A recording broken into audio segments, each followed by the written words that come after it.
It is the last show of 2025. We are live coming at you. Spitball Media Podcast. The end of the year show on a Tuesday. Welcome to Spitball Media Podcast. My name is John Draper. Hope you're having a lovely holiday season. Joining me, you might not recognize him, but his name is Shaheen. Shaheen, how are you? I'm maintaining. I was unrecognizable yesterday, so hopefully you can recognize me today. Face is a little puffy. I'm a little hungover, so my apologies in advance. But so hot. Made it here, man. Made it here. It's not even New Year's, and I'm already hungover. So. And he's already hung over. And, of course, he's wearing a lovely Luchador Madonna shirt there. It looks like the Lady Madonna in a mask. His name is Beach O'Brien. Hey, how's it going there, Conrad? Oh, hi there, Beach O'Brien. Kind of sounded like you were doing that voice. I figured I'd lean into it a little Brian. bit. Brian. Yeah. Well, Brian, see, that voice fits the name Brian. It does. Brian. It does. Like John doesn't work in that name, but Brian. Oh, Brian, you how could you say. doing, Brian? Shaheen, you could say too. Hey, Shah, how you doing? Hey, Shah. Hey, Shaheen. I don't think anyone who has an accent like that has ever said the name Shaheen in their life. I know. I was just going to say, that might be the first time. And Shah, that's got to be the first. Makes me never want to move down south, man. I know it's going to I didn't think you ever were. Yeah. Didn't think you ever were. This is our last show of 2025. We're so excited to hang out with you one last time. We had so much fun this year. And next week, we'll be back to our regular Thursday at 8:30. Big news, we're bringing back the Q&A. We'll put a link up for the Q&A now in January. And we'll do a special show along with that. We're going to get back to that. B-Show Brian, you just dropped a real humdinger of a Patreon there, didn't you? A humdinger. You know, it's making me real nervous over here to talk about that. Just tell them what happened. Just tell them everything that went on. You know, I got to talk about watching John Cena retire and watch it with my son after you and I gave a quite lengthy commentary on it a few weeks ago. Well, it's a big story. It's a big story. Can't ignore the story. That accent's infectious. I don't know why. It is. I want to do that accent. Like, that's one of my favorite accents was the Conrad voice. I don't know why I stopped doing it. Oh, I know why. But go ahead. Mm-hmm. No, we talked about the John Cena thing from my son's point of view. You know, just watching him react to it, and it actually made him a wrestling fan. Spoiler alert for the show. So yeah. It's a cool moment, dude, and I thank John Cena for that. And then just a little bit of Christmas talk back and forth about, you know, how the season used to be more compressed and it felt timely and like seasonal and it had a feeling to it, and now it's just like 2 months of stuff, and then by the time we get to Christmas, we're sick of it. Yeah. I feel like it went by fast. You know, Shah, do you feel like the holidays, like you get this big buildup and then it's just over? I don't know. I felt like the buildup wasn't there this year for some reason for me. This year was very weird for me personally because I feel like it just didn't. I didn't feel like Christmas at all, dude. Like I forgot it was Christmas. You know what I mean? I don't even really see much decorations going on. I don't see much like television specials. I don't know, man. It didn't feel like Christmas this year, really, to be honest with you. Yeah, that's the way it felt for me too. Like I went away on the 20th with my family, and we were in a nice, beautiful place in the Adirondacks. It was very secluded, so much snow. You could barely, you're on dirt roads covered in ice with no lights, and deer crossings, like giant herds of deer, and you can't hear anything. You don't see anything. And then we just started watching Christmas shit, and then it felt like we had this big bay window, and it felt like they had a little mini Christmas tree in there. But I felt like had I been home, like we came home, I didn't catch that Christmas vibe, B-Show. I just didn't catch it, even though it was nice to be off. Yeah, it's strange because a few people around here decorated the houses and stuff.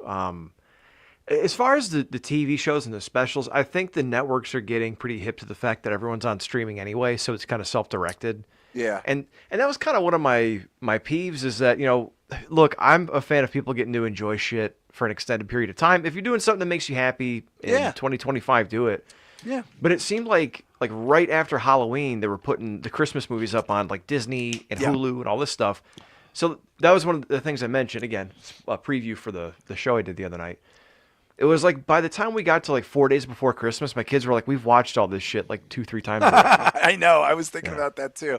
So I watched. I'll tell you. Was going to ask you guys what you watched. I watched Elf. I watched. We had a little bit of a Christmas Story on. I watched a little bit of Christmas Vacation. The kids like Arthur Christmas. That's like their favorite. And then we also watched a little bit of The Grinch, and we watched The Holdovers. Our big thing is always The Holdover is always headlines in this house. That's the best holiday movie probably I've seen in a long time. And then for horror, I put on Christmas Bloody Christmas.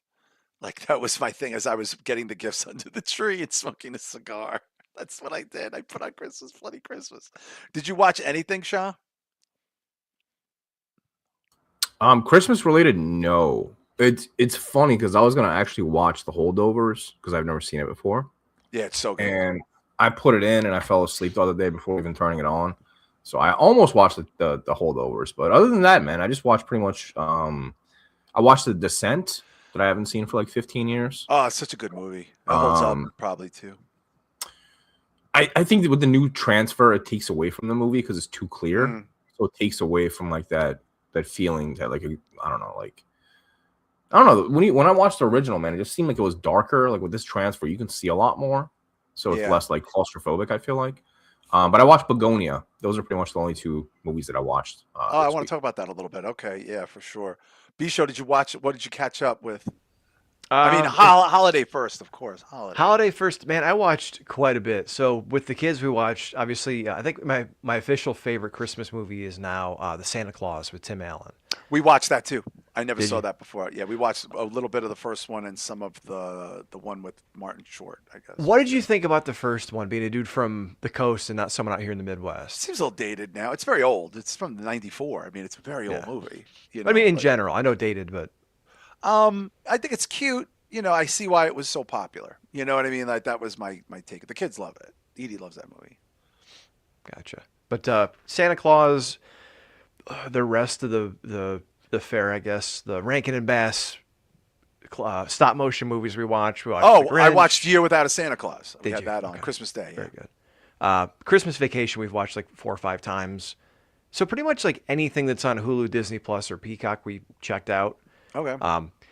Now what's weird? You said that you had the Christmas Story on. We did not. I think my son watched it. We did not watch it. A little bit of it. Has it endeared itself to you at all? Not even I find myself liking it less. I don't like. I don't like the narration. The narrator's voice is very grating for an hour and 40 minutes. I can't. The Red Ryder shotgun. Yeah. Oh, there was nothing I wanted more. I was like, this sounds like a Saturday Night Live sketch. Hey, Bisho, people are saying now I see 2 streams vertical, I guess, or horizontal. That's horizontal.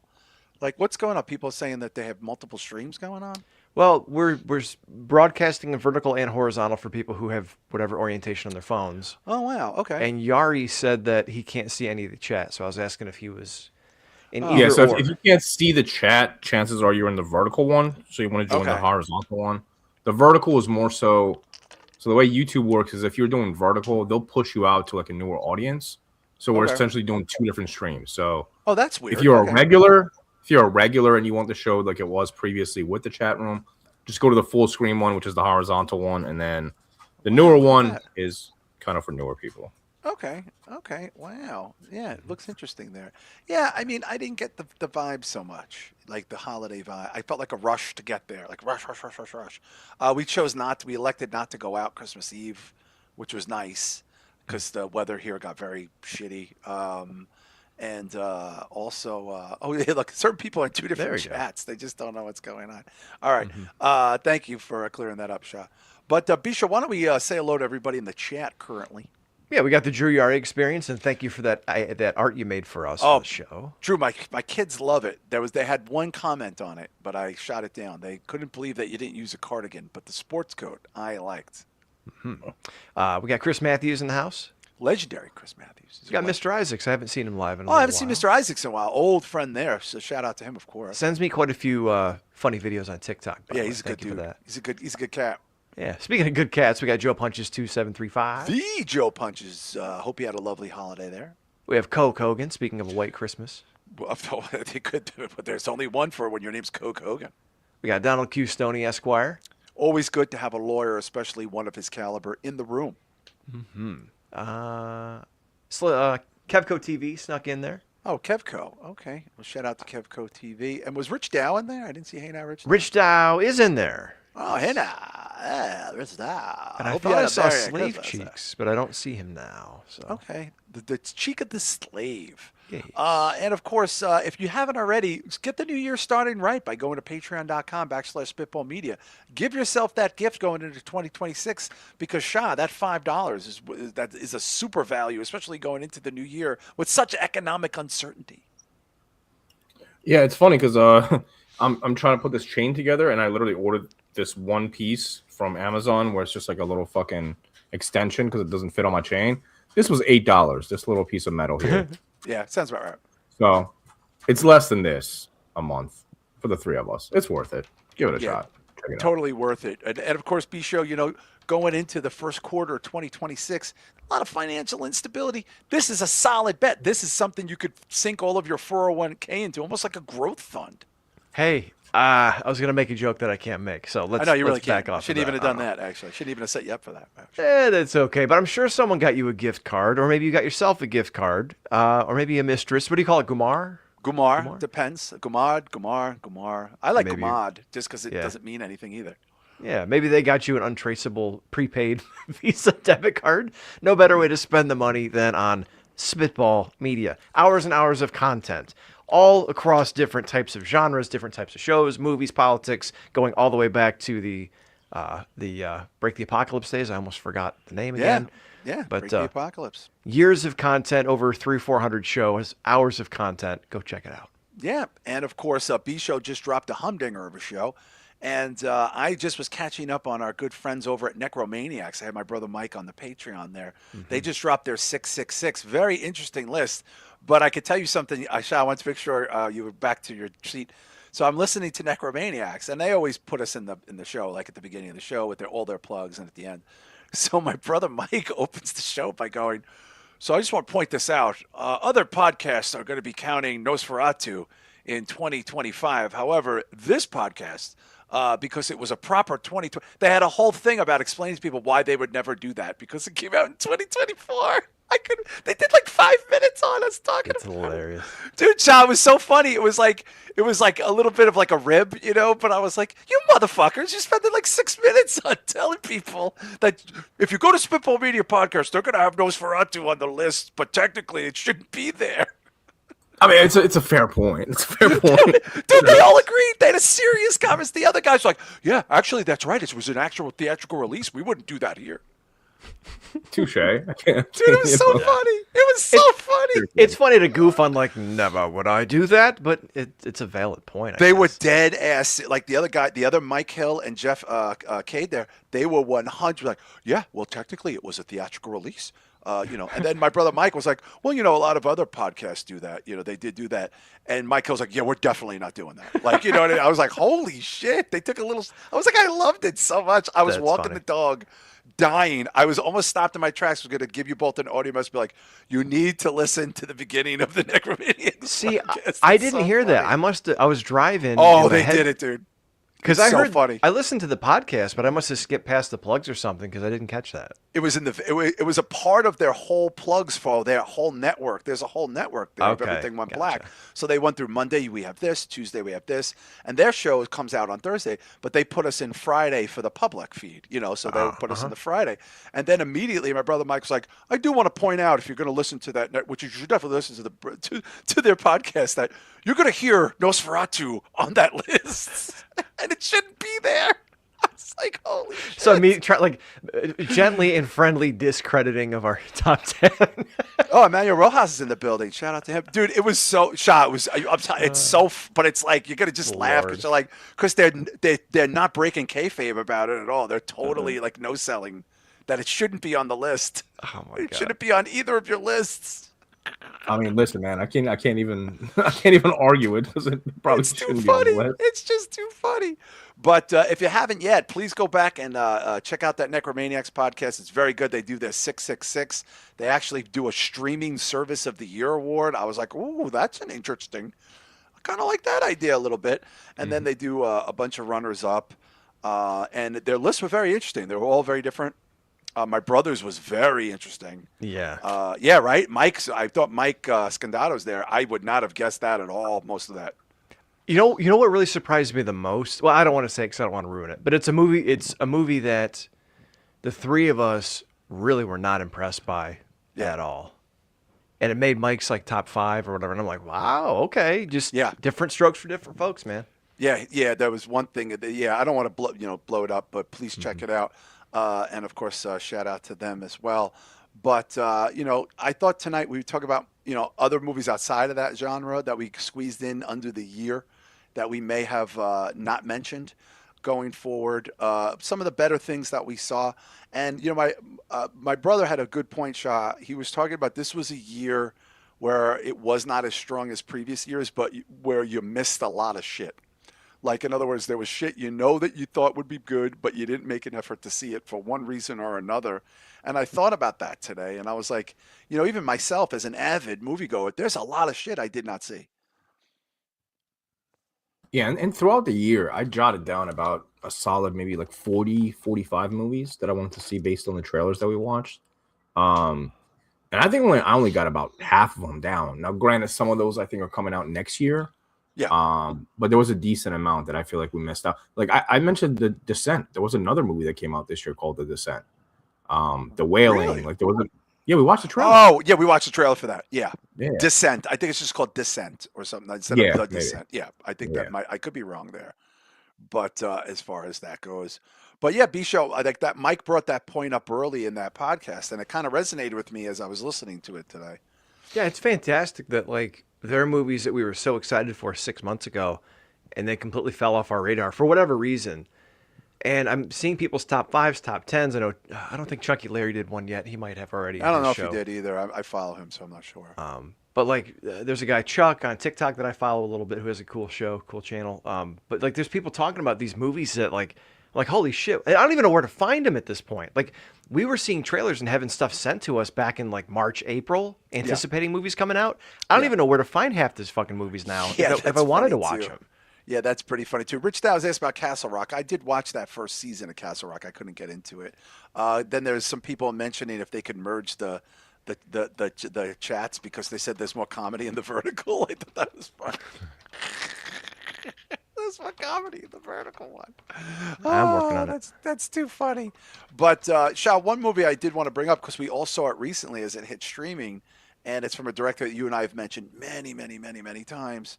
That I finally got to catch today is the movie Bugonia, starring Emma Stone, Jesse Plemons, oddly enough, Alicia Silverstone and Stavi Baby.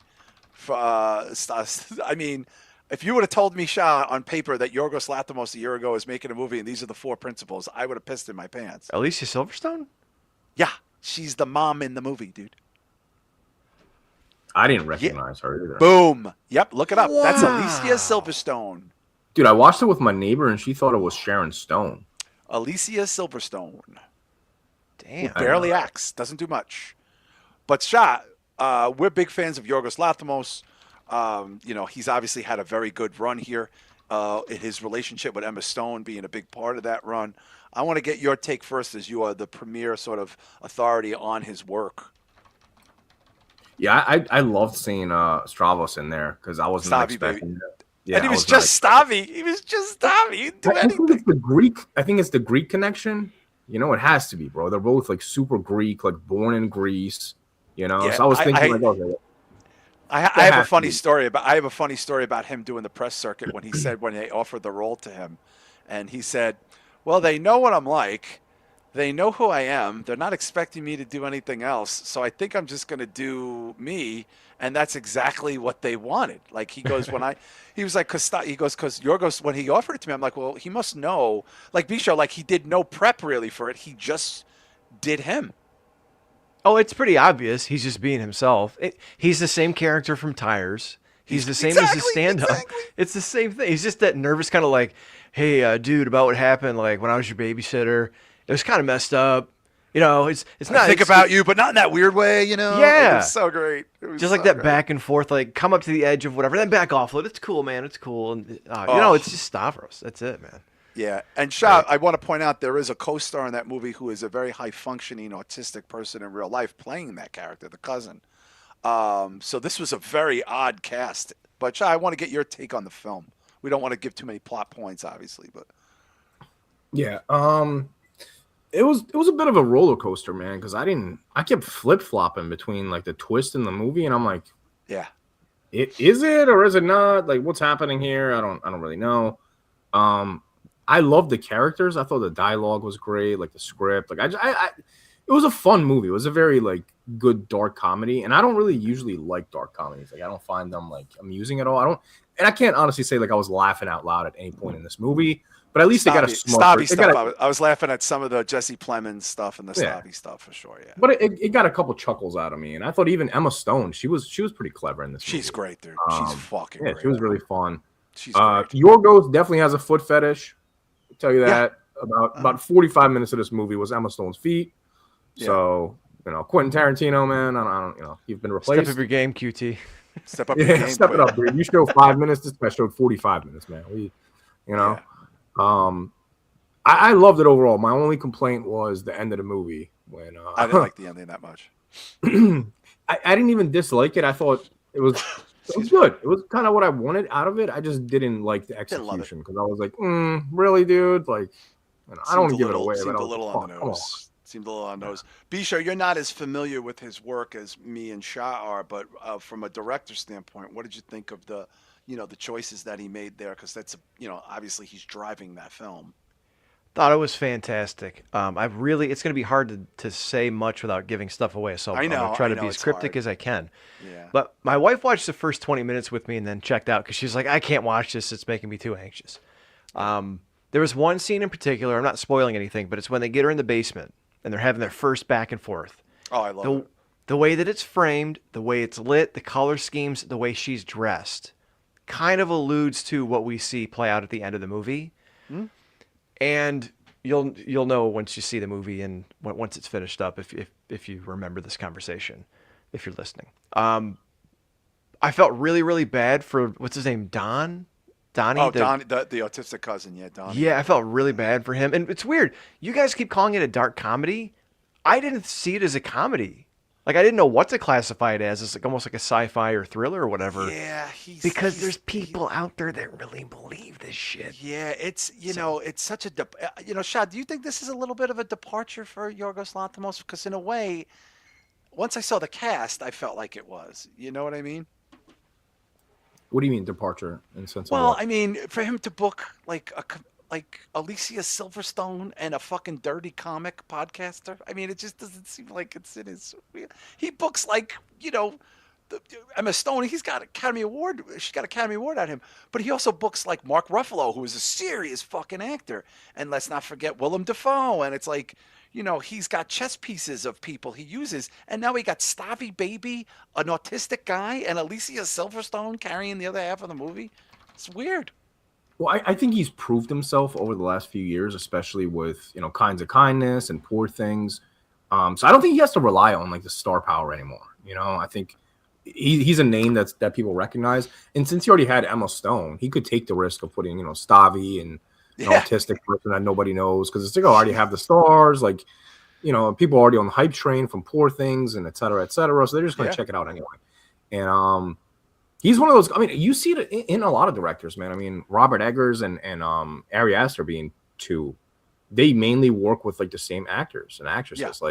Yeah. Emma Stone being one of them. She was in Ari Aster's work. She was doing she's an A-list. I mean, she's an A-list multi-academy. She's got 2 Academy Awards, guys. She's got 2. And then look at Willem Dafoe. He collaborates with all 3 within Everybody. like 3 years. They all want him. They all want him. Yeah. They all want him for sure. So, Shah, what did you think of? Because you guys probably aren't as familiar with him as I am. But what did you think of the very Ozempic Jesse Plemons? Now, this guy is a very strong character actor, usually in small roles.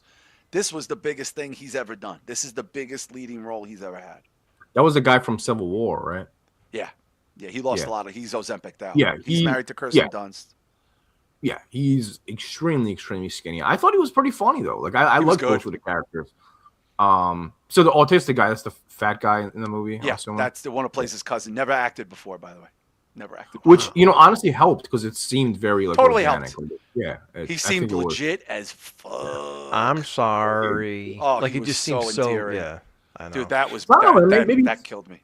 That killed maybe me. sprinkle a little bit more of the tism in movies. Maybe That not be a killed me, bad thing. man. That killed me. Yeah, without saying anything else, that Yep. really. I'm not gonna Did you front. That fucked me up a little bit. did you get like Wes Anderson vibes from this movie? Because I thought like the I dark did in comedy the tones of beginning, it. the training, but as Yeah. soon as they went into the chemical castration, I was like, oh, we're going. Here's Yorgos. Here comes Yorgos Lanthimos with the chemical Yeah. castration.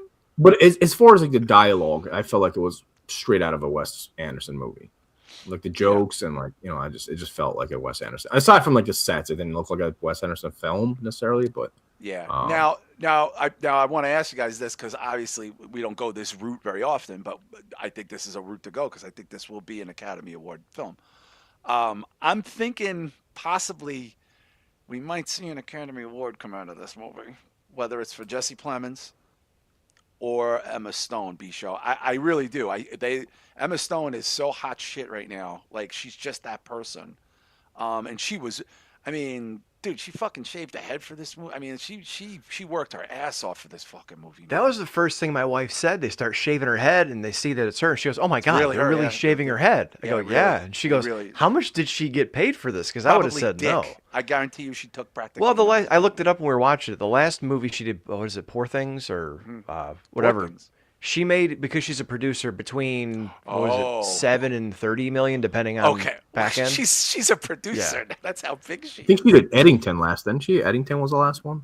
She did I Eddington. don't know Yeah. if she got Maybe it paid for was. that. Maybe I it thought she was brilliant in that too. I'm not gonna lie. Do you think you smell Academy Award nominee probably, right? for Possibly her? because the performances were so goddamn good and it was so convincing. Like Shah said, I kind of had an idea of what was potentially going on, but I kept going back and forth because they give you enough to kind of piece it together Yeah. because certain shit wouldn't make sense if not for however things turn out. But she played it both because let's just be honest. The whole premise of the movie is they think she's an alien, right? Yeah. And she's a CEO. She's like a high-powered businesswoman trying to save her own life from these crazy people. And she plays it equally as if she is an alien and just a type A Trying to get away, straightforward yeah, trying to CEO. get away, yeah. So it's like the delivery is the same either way. Yeah. And it was so good. Like, oh my God, even down to like they're in the basement and she's like, "Hi, let's have a dialogue." And it's like, dude, you're chained to a bed in a basement of some fucking hicks. They got a gun pointed at you. They I'm think not you're the one in alien. control here. I realize Yes. you are in control. I was like, whoa, she's turning it up. I think she's getting a nom. Shah, you think I think Yorgos is getting a nom. The screenplay is getting a nom. She's getting a nom, and Jesse Plemons is getting a nom for sure. No, I agree 100%. I agree 100%. And I think the best shot it has is the script. To be honest with you, I think. All right, now, all right. I don't want to do this because this might blow up in my face, but I'm just going to ask: Is it possible that the high autistic cousin gets nominated for supporting actor? We have seen there was the deaf actor who won the Academy Award, and I know the Academy Award now is basically like what a Benetton ad was in 1987. Like they love this shit. Am I smoking crack, B-show? Because I would not drop my phone if I looked at it and saw they nominated the autistic guy. I just wouldn't. I wouldn't either, and I'm on the fence about that. I'd have to go watch it again, because to me, at first glance, I might say no, that maybe he didn't have enough speaking roles. He wasn't acting. He was just reacting. But his character is so gut wrenching at certain Very points, important to the just film. because he's going along with it, and he's kind of, I guess, a mirror or a reflection of his cousin who's gone through all this shit. Yeah. And then, like you said, there's a scene that really tears your guts out. Oh, yeah. That whole scene is really yeah. good. But like, and I think that is what endears him to this movie is his. I'm not using this word as a pejorative. I'm just saying simply how he simply reacts and his reactions to things. I think that was kind of the key to a lot of moments in this movie and building sympathy for him. So I wouldn't be surprised. I wouldn't be. Shah, would you be shocked if he got nominated for the Academy Award? Honestly, a little bit, yeah. I don't think he had a large enough part where it was like a standout performance or anything like that. Like it was good, but it wasn't like, I don't know. And if he does, it's strictly because they're trying to check off, a couple things on the list. They've done this so many. Dude, where do you see the award Sinners gets nominated for? I mean, like they're gonna nominate the Vampire #3 with 2 lines as best support actor. Like they can't wait to just nominate everything. Bottle service vampire. Bottle service, yeah. They're the guy who gets stabbed in the back room. They're gonna give a special award to. So do I think it's gonna happen? Probably not. If I see it happen, I'm not gonna be that surprised. But I have to say, I am kind of rooting for this movie to get some nominations. But another movie I watched on Shah's request, which I actually enjoyed until the ending, was the very maligned Him, which is also streaming on Peacock. I enjoyed that up until maybe the last 15, 20 minutes. I think that movie got a bad rap. I think, honestly, I think people should watch it. It's not great, but it's certainly not terrible. And I will say, outside of some very obvious sort of mediocre things that are in the film, such as the music is just abhorrent. I can't believe how bad the music is in this movie. It's just terrible, terrifyingly bad. But also the ending is utterly ridiculously bad. The last 15 minutes is utterly stupid. They just went for every trope they could go for. But Shah, I did not hate this movie at all. Yeah, I didn't dislike it at all either. Did you thought Marlon Wayans was fucking? I thought it was great. I thought he was fucking great.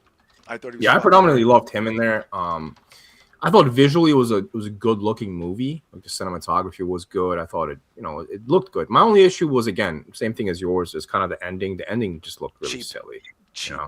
Very cheap. Did you have a problem with the mascot costume being like the cult people? I was like, fuck. Yeah, it was still douchey. douchey. I mean, I thought the premise of how, like, when he got assaulted is very dumb. That you didn't need that in the movie.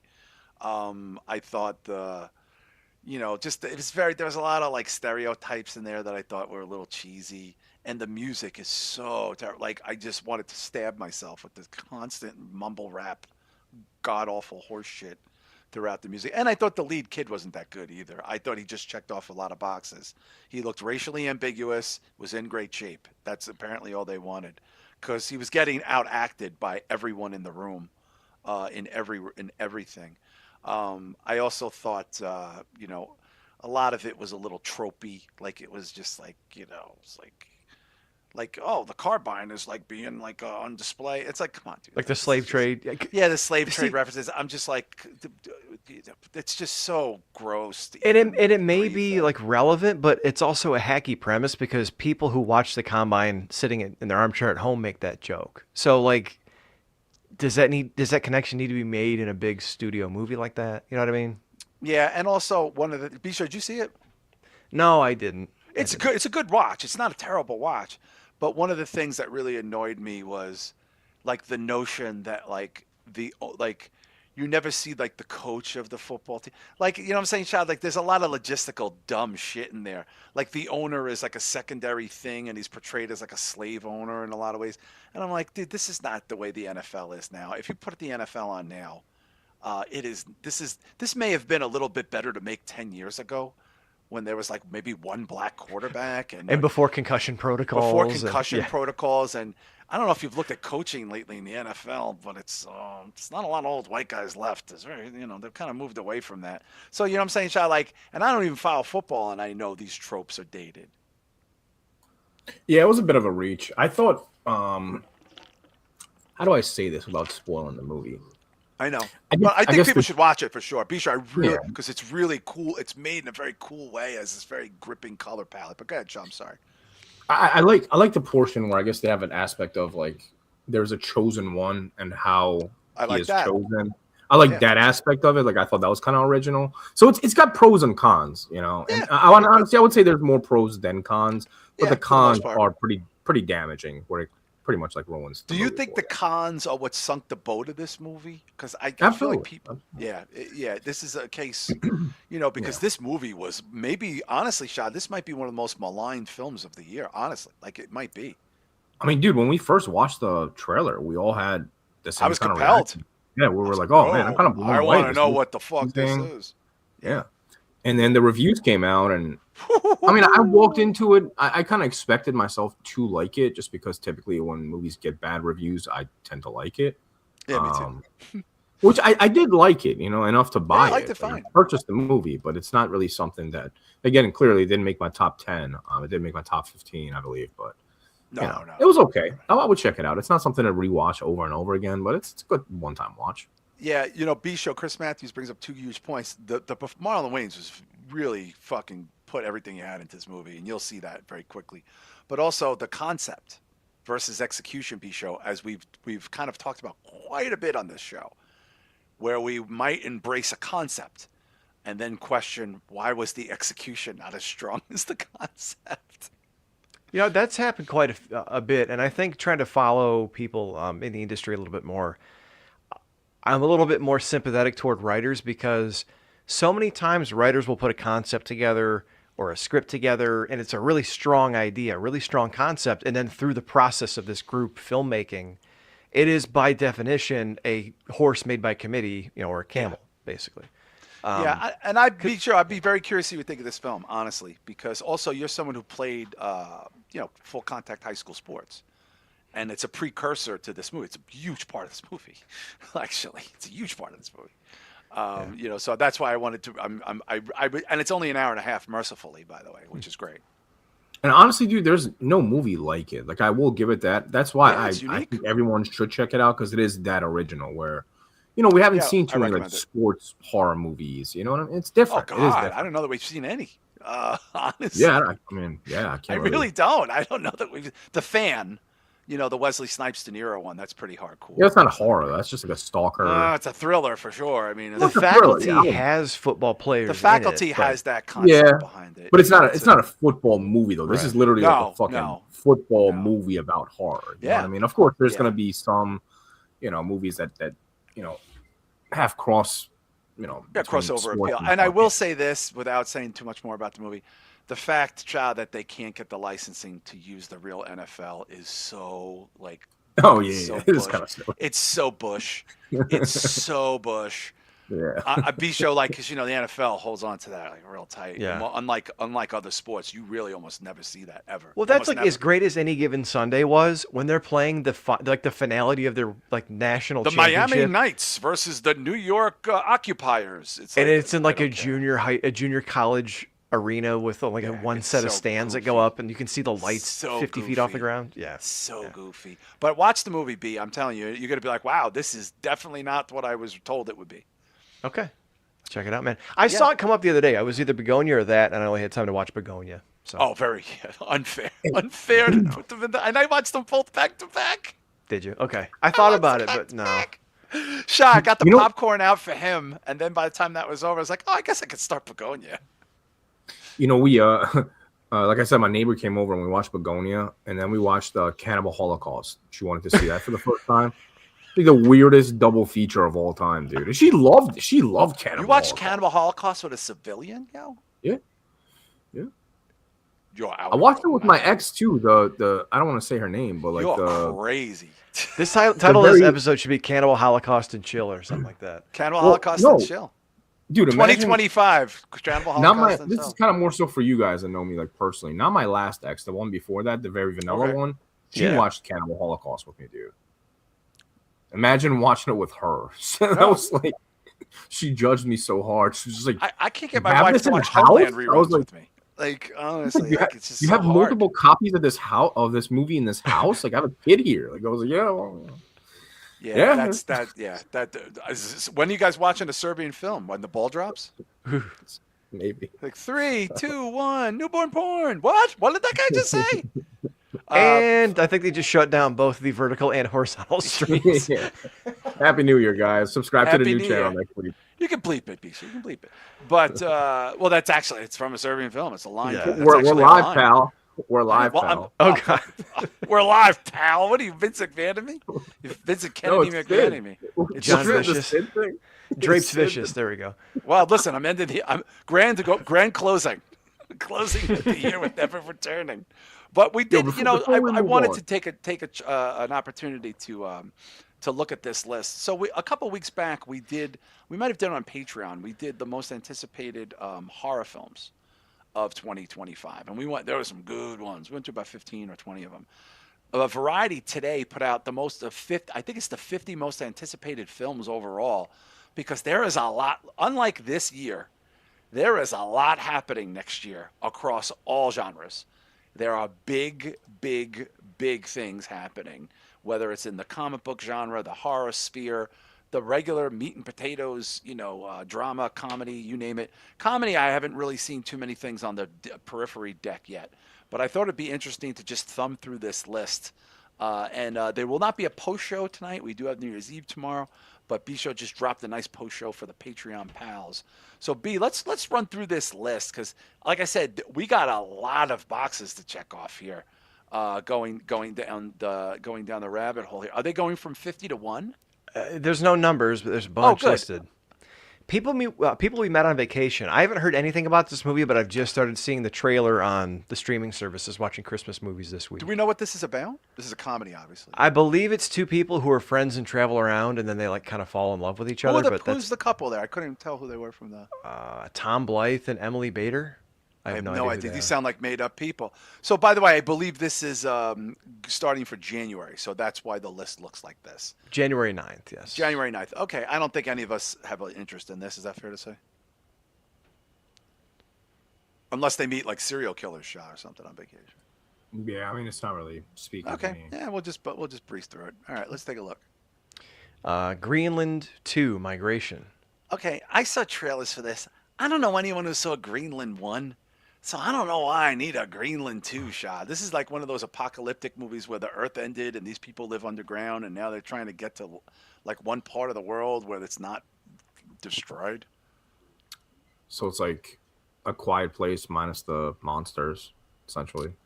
Well, no, it was natural disasters. Like natural disasters wiped out the Earth and they went to live like in bunkers and stuff underground, I think, from what I could tell. Yeah, I don't even know what Greenland 1 is, to be honest. It's like It's like one of those Troll 1 and 2 situations where I know Troll 2, but I don't know what the fuck Troll 1 is, you know? Yeah, exactly. So, I want to make a movie. I want to make a movie just whatever 2 to drive people crazy trying to find the first one, but it doesn't even exist. Oh, that would be the whole premise of the movie where they try to figure out like what happened to the original. Well, and it's just the sequel. Dude, Pisha, you familiar with this Greenland? What's that, Shah? There's a movie like that. There's a surf movie. It's called like The Surf 2. Vinegar Syndrome put it out, and it's like a comedy, like an 80s cheesy comedy. And I was like, why the fuck didn't they put out the first one? Who the hell puts out the second one? Dude, I spent like a year and a half looking for the first one, only to find out that it's like an inside joke and that there is no part. I love that. I think that's brilliant. But B-Show, Chris Matthews bring this up. It's like, who asked for a sequel to Greenland? How did that make enough money? I didn't even know Greenland 1 existed. Like, the only thing I've heard about Greenland all year is I think that we want to annex it or some shit. Like, yeah. Honestly, I have no idea. Who's the broad in this? I see Gerard Butler. Isn't that the chick from That's Deadpool's girlfriend? Deadpool. Yeah, she's not ugly.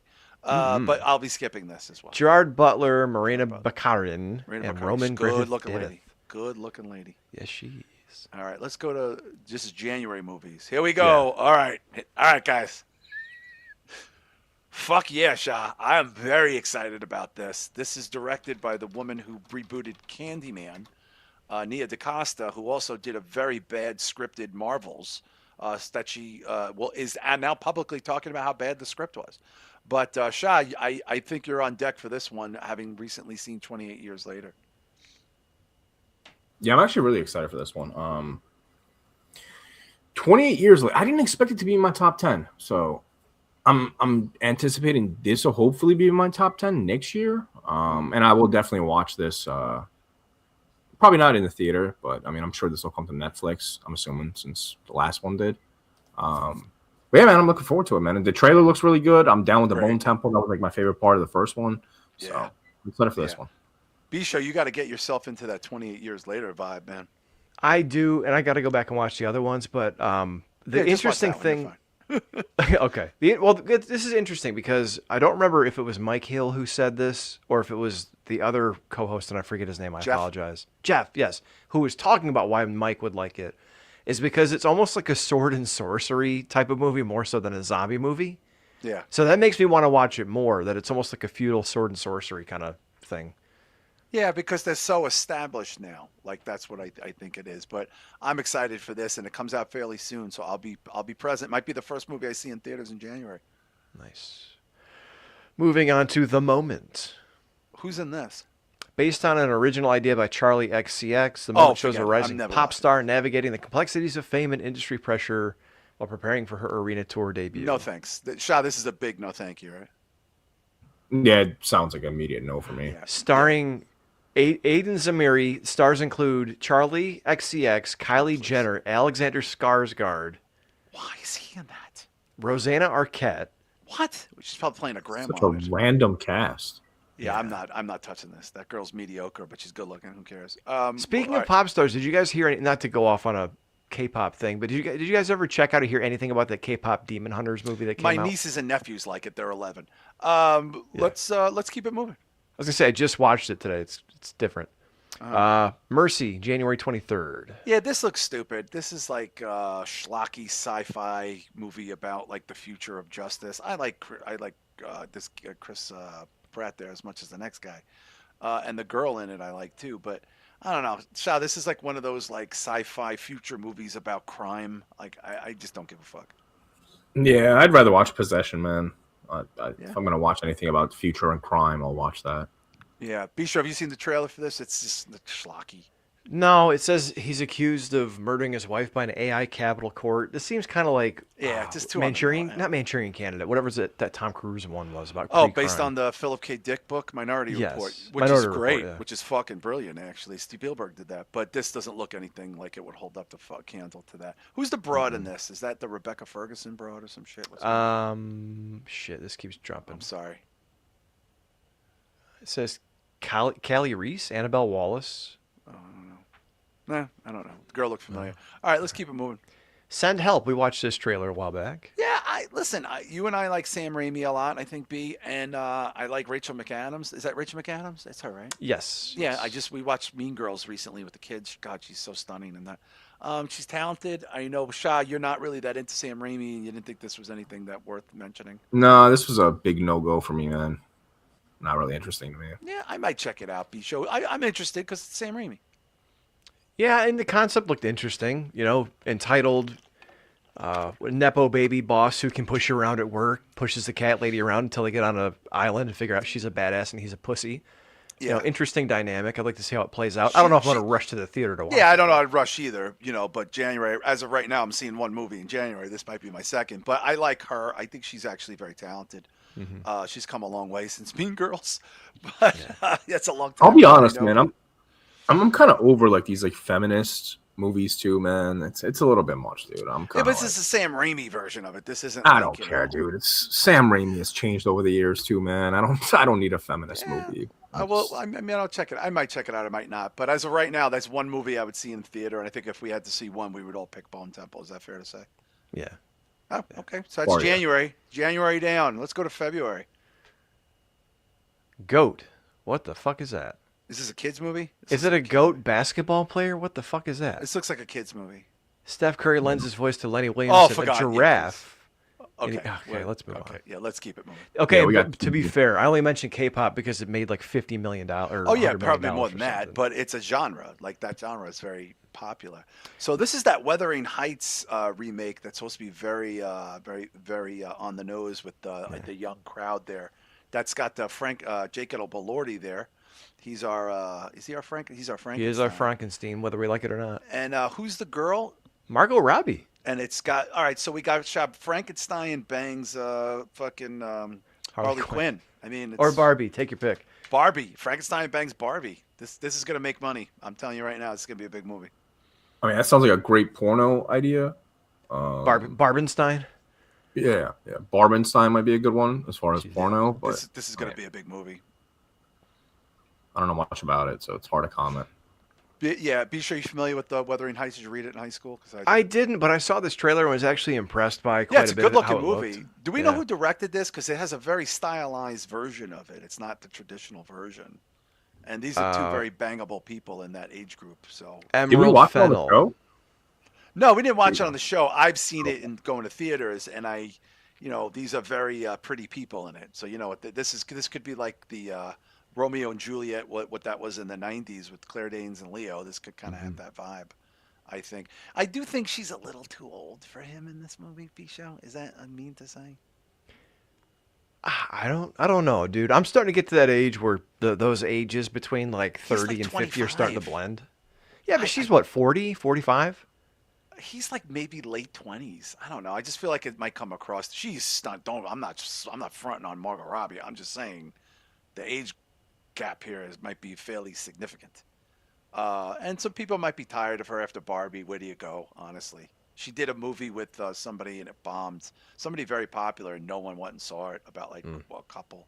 But again, I think this is going to make a fortune. What else we got for February? We got Scream 7. Okay. This is an interesting time to put that movie out, I think, Shah, because it's fucking dead of midwinter. But I think all the people fronting that they're not going to see this are full of shit, and this will do well. Yeah, I'd like to catch the last two. I still haven't seen. No point Scream now. 5 0 point now, by the way. Don't even bother. Why? Because it's completely different. Yeah, Yep. they rebooted the whole. Yeah, You it's gotta all stop different. doing that, man. I hate that shit, bro. It's like same thing with like Halloween movies. It's like, yeah, just ignore like the middle three. It's like, what do you mean ignore the middle three, man? What the fuck? What does that mean? That just annoys me, man. Shah, I think this will do well, though. I do. I think it'll do well. Oh, I mean, it's Scream, of course it's gonna. It's like Scream, Final Destination, dude. All these franchise, they're gonna do great. What do you think, B? I think all the controversy is kind of talk, but Yeah, and I honestly, I don't know, man. The last couple of movies were getting a little ridiculous with, Yeah. hey, everyone's being stabbed, and then they're being carried away on a gurney at the end, and shot too in the stomach, and they're just kind of holding up the thumb like, Terry Funk getting carried out of an arena.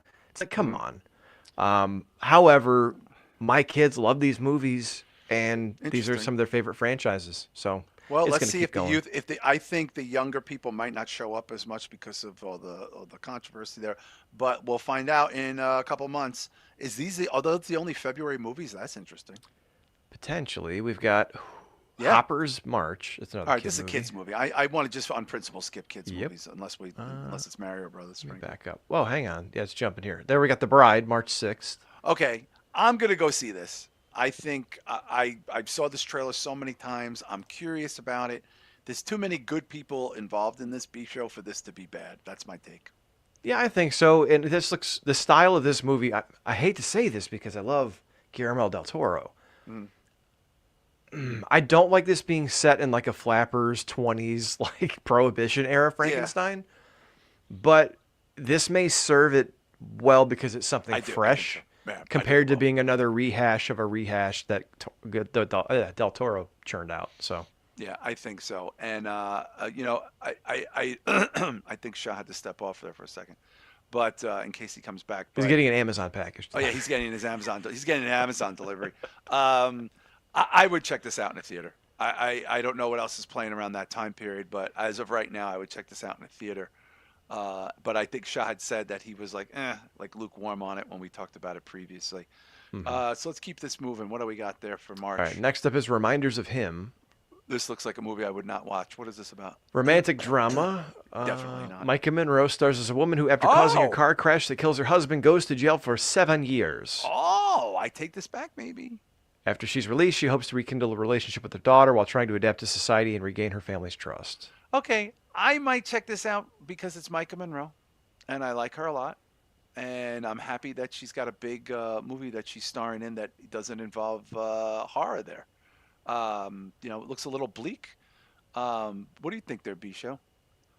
Yeah, I like the premise, and I like her a lot.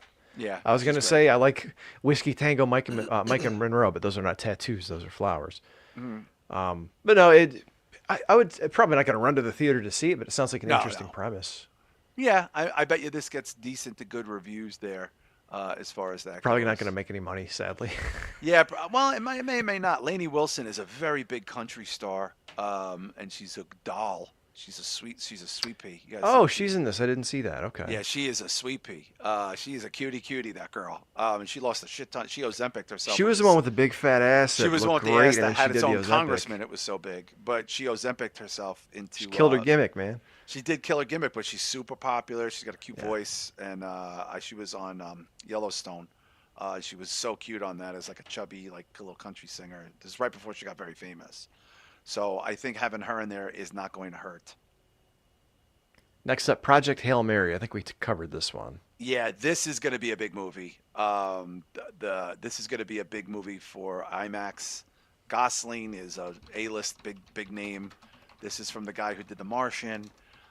This looks like a little PG-13y from my taste. I would never see it, but I expect this B show to be a very big movie. Yeah, I think so. I mean, he's a star. Concept is probably going to get some attention. I don't know if I'm interested in this at all. I don't remember Yeah, being that impressed. So yeah. Rams fan, there's two chats. There's a vertical and a horizontal. I'm sorry when you get here late. It probably looks like there's nobody here. Um, but I expect this to be a big winter movie. I'm surprised they're putting that out in the March. They must want the box office for the studio. maybe, but it's also an Amazon MGM sci-fi, Amazon MGM film. So who knows if it's going to go to theaters or if it's Oh no, going it's to go 100% to. going to theaters. I've seen the Is trailer it? 6 times. Oh, Okay. 1000% going to theaters. Shah, you back yet? I don't think Shah's back. All right, when he's on camera, we'll know he's back. That's All okay. right, let's. And that was March. We got Correct. another March movie. March 20th. We got March 27th. Ready or Not 2. Here I Come. Yeah, big sleeper hit. Ready or Not was great. I enjoyed it. I saw it. I didn't see it in theaters. People really liked that girl there, that lead there. I'm not surprised that there's already a lot of buzz around this. This movie has a cult following.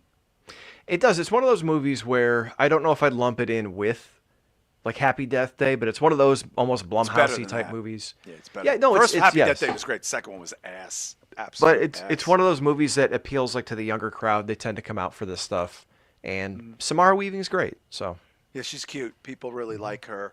And I expect this to do quite well. I really do. I think this is going to do well. This was actually willed into existence with online fandom. Like they demanded it, and the movie made money. So I hope it does well. That's good for it's horror adjacent. It is a part of the horror genre for sure. well, and plus, like, how many times when you were younger did you not see like the hardcore horror movies? You saw some of the tamer ones, and it kind of got you Yeah. into things too. We need Yeah, those. yeah. This is like sort of like a mom, like a wine mom horror movie in a lot of ways. But younger people like it. They like her. So we're going into April, I guess. Let's see. Yeah, the drama. What is that? The story of my Jesus. life. Robert Pattinson and Zendaya, if I can avoid the jumping. Oh, on I this saw a Variety trailer article. for this. This looks pretty good. Darkly comedic romantic thriller. Plot is elusive, but it follows a couple as they endure serious doubts and turmoil leading up to their wedding Before they day. get married. Yeah, I mean, you don't get two steamingly hot people like that in the industry and expect that movie to fail. It's an A24 movie, it looks Yeah, like. So yeah. I saw the trailer when I saw an A24 movie. April 3rd. I haven't seen anything about it. So They'll start promoting it in the new year. I mean, Pattinson is, big star. She is a big star. I think there's a little bit of age gap there that I don't know. Somebody's told me when some Rams fan I think said Margot Robbie's 35. I was yeah, like, she's only 35. I assumed she was because she's been around so long. I assumed she was way older than that. So but Pattinson is definitely a lot older than Zendaya. Pattinson might be pushing the 40 there. I don't know. She's still like 20 something. Yeah. I like her a lot. I just really like her quite a bit. So I want that to do. I like her. I just find her very appealing. Yep. Next up is Super Mario Galaxy, April 3rd. Oh my God, this is gonna make $1 billion easily. Bisha, there's no chance I'm not seeing this in the fucking theaters. This movie looks awesome. I've already talked about the emotional connection with my son with this. Yeah, yeah. He is psyched to see this. And it looks like, I don't want to say they played it safe with the first one, but they stayed within a certain universe on the first one. Now it looks like they're expanding and going beyond. Yeah, So there's going to be yeah. more It looks characters so and more fun. places to go. I'm so excited. So I'm excited, man. Shah, is this one of your most anticipated films of the year? Absolutely, man. I was shocked at how much I loved the first one. Oh, so Like, fantastic. So I fucking fucking- great. and it's one of those movies, man, I feel like I'll never get tired of. Like, just make more of these because there's so many different directions they can go. Yoshi's World, and I really want a Donkey Kong one, man. That's what I I'm do. waiting for. I want a I Donkey demand Kong the one. Donkey Kong one for sure. This is going to make a fortune. I think all three of us will see this probably within the first week of it opening, for sure. This might be the first big movie we really fawn over in 2026. What comes out the week after this, B show? I'm very curious. Something is probably going to get hammered to death. Michael. Ooh, I don't know. What a terrible idea. Okay, this must be a bad movie. It comes out at the end of the month, so it's given this 3 or 4 weeks to Okay, run I on. was going to say, okay. Shah, Mario will still be in theaters at the end of the month, and I don't know how I feel about this just yet. I mean, when we watched the trailer, it looked, from what I remember, it was hit or miss. Like there was cool portions of it, and there was portions where it was like kind of really cringy. I'm sure this is gonna do very well, and I don't think Super Mario is gonna have anything to do with this as far as its success. You're right. So, Yeah, it's 3 weeks. Yeah, I thought they put it out completely maybe the different week after, demographic. but Yeah, I mean, B-Show and Michael Jackson is like, he's eponymous, in a lot of ways with that name. So, like, I do think globally this will have a big impact. Wow, April could be a big box office month, B-Show. Yeah, I think so. And like Shah's point, different demographic. I remember when the Michael Jackson "This Is It" tour movie came out. Like a bunch of people in my family, we all went to see it together. Like cousins that love Wow. Michael Jackson, moms, aunts, and stuff. So I could see this definitely being. I don't want to say like the Barbenheimer thing where you get like big groups of women together or family people together, but Michael Jackson is a generational talent. They still play his music on the radio and depending on what stations. Yeah. People know who the fuck this guy is. So, whether young people are going to watch Mario shell out for it or not, there's going to definitely be a ton of people going to see this. It could be a very big box office month for April. That's all I'm saying. Do we have another April film? Apex. What is that? Icelandic director Charlize Theron plays a woman seeking solace in the Australian wilderness, when a dangerous predator starts to hunt her in a deadly game of cat and mouse. Ooh, okay, Shah. This intrigues me without seeing the trailer, but I'm on board premise-wise. Yeah, I mean, it's hard to call it without seeing the trailer because it could be absolutely awful. Just really depends on the creature, to be honest with you. Could be dog shit, but Bisho, premise alone, I'm intrigued. Yeah, I agree. Like Australia is still one of those places that scares the shit out of me. Like kangaroos and wallabies and shit. Like, could you imagine the size of a chihuahua? My God, those spiders that come down out of the trees that are as big as a fucking fuck that. Gross that. Oh, stop it. You fuckers are crazy over there. Yeah. All right. Well, let's see what's going into May. Devil Wears Prada 2. This will be huge. Huge. My wife is super excited. My kids are super excited. This is the kind of movie, Shah, if you have a vagina, you're going to go and see that opening weekend. Yeah, I've never seen the first one. Only Devil Wears Prada I know is the Kanye West song, but I do know the movie. I just never seen it. So, no comment really. I don't know anything about it. Bisho, I'm sure you're familiar with it. It's funny. My wife does not like these types of movies at all. Really? I'm so shocked. So, thankfully, I get to bypass a lot of this horseshit. I do have to watch Bad Moms every once in a while as a make good, but that could have been so much better if it was like an R version where they're just like, blowing guys on the side of the highway, which is what it really should have been about. It's serious. Like you just like it's similar to your issues with the Fuck Doll movie and the just vampire be real movie about it. But there's no chance this is bombing. There's no chance. No chance. Because who's the other girl in it? Not Emma. Anne Hathaway. Anne Hathaway. This will make money, guys. This is going to be a big movie. Wonder if anything's competing with it opening week. I know that they're not showing competing opening weekend movies. They're going week to week here. But Mortal Kombat 2 weeks later. Okay, well, this is the Johnny Cage movie, Shah. So I think this is going to do good. Yeah, I'm sure it's going to do good. Didn't really like the first one, but I'm willing to definitely give it another shot. Like, it was fun for what it was, man. I just feel like it was fun for what it was. Everybody was just like twinks in the movie. I feel like I need these dudes roided up, man. Like, I need action movies to be fucking buff guys that legitimately scare me. If I feel like I have a shot of being able to take you, and you're like the villain in the movie, like, I don't know, man. It doesn't do anything for me. Bisho, I'm excited. I am too. I thought the first one was okay. We talked about Johnny Cage having kind of the, not Eli Drake. What's his name in WWE now? Never mind. He looks a little bit too old to be playing Johnny Cage, but he still looks good. So L.A. Knight. He's L.A. Knight. Yeah, he does. L.A. Knight could have been Johnny Cage, actually. Could have been. He could have He's been. in sick shape, dude. He could have been totally Johnny Cage. Holy shit! Wow. Yeah, that's a great analogy. Wow, dude. Jesus. It's just, I don't know, man. I'm excited for it. Although I think after watching how stylized Street Fighter is, I was a little bit more excited for that one. Yeah, it's just a So different genre type movie. All right, well, let's see how this does. I mean, like, I think it was I think the other one's a nice surprise. What do we got? The Mandalorian and Grogu. Oh, this is going to make a fucking fortune.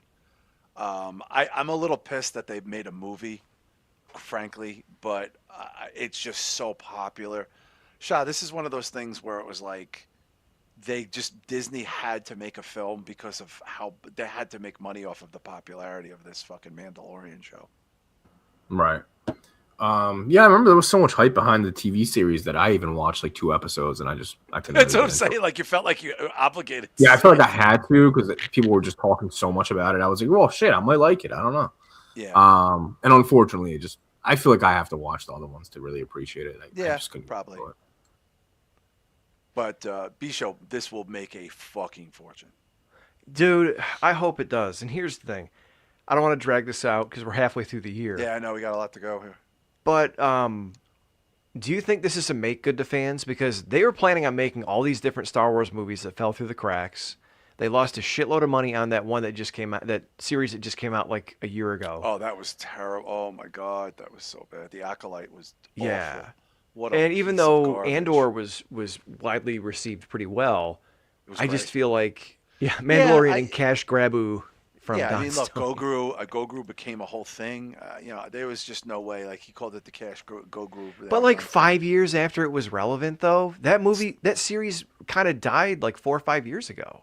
Until let's see how people respond to the film. I'm predicting it'll have a big weekend for sure, and then it'll get if it's made well, that's all that matters. All right, we probably have at least one more May.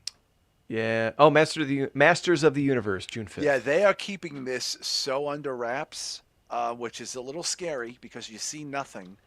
But they said this is going to be a very straightforward Masters of the Universe. I'm a super He-Man fan. I want this to be good. This is totally in my wheelhouse of youth. So I don't. But they're keeping this. Shah, this He-Man movie is so under wraps. That's usually not a great sign. Yeah, and that's the thing, man. I need, similar to the last one, if this has steroids, it's probably going to be good.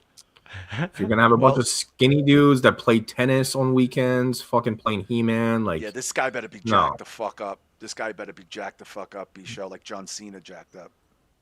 Yeah, I think we're getting back to that era where, like, if you're going to be an action hero and you look like a swimmer, I'm not going to come and buy a ticket. Yeah, but guys, meanwhile, all of our action heroes, like, Bruce Willis was in shape. It wasn't that kind of shape. But no, hang on, I just watched Die Hard. Bruce Willis, when he, he's got the tank top on, he's standing in the sink or he bandages himself up. He looks like he can go. He's got a physique. Oh, he looks like a guy who'll beat you up. But that's what I'm saying is like, if you're He-Man, fucking He-Man, yeah, you better be He-Man. The fuck up, yo. We don't know that this dude isn't yoked up. We don't know this dude ain't yoked up. No, you can tell from the shoulders, bro. This guy's not built like this He-Man. This is just him on a red carpet from like a year and a half ago. They don't have a single shot of this movie shot. Yeah, they are not allowing you to see nothing. Oh, he hasn't done the Alan Ritchson tofu and 4-hour workouts a day. That motherfucker Reacher should have been He-Man. I'll tell you that. Why the fuck wasn't he He-Man?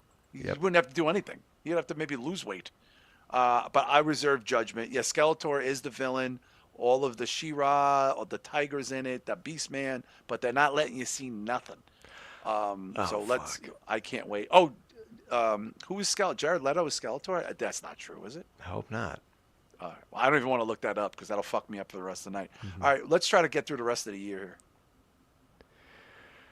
Disclosure Day, we covered that one pretty well. Where the fuck are we going?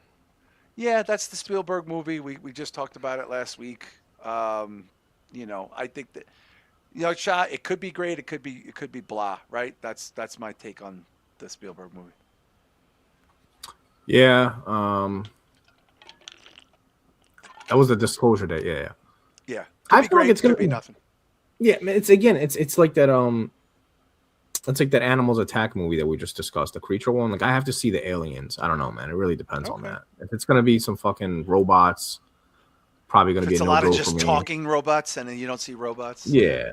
I just don't want like some AI agents as fucking like the villains, you know? B-show, hit or miss on this one. What are you thinking? Disclosure Day. I mean, it's Spielberg, so I want to have faith, and it is sort of aliens. But like we said, we kind of picked up on the fact that it doesn't look like an alien Oh invasion. fuck, Jared Leto is goddamn Skeletor. I'm not going to be able to do the rest of the that. show. I my brain is like shot now. I don't even know what I was thinking.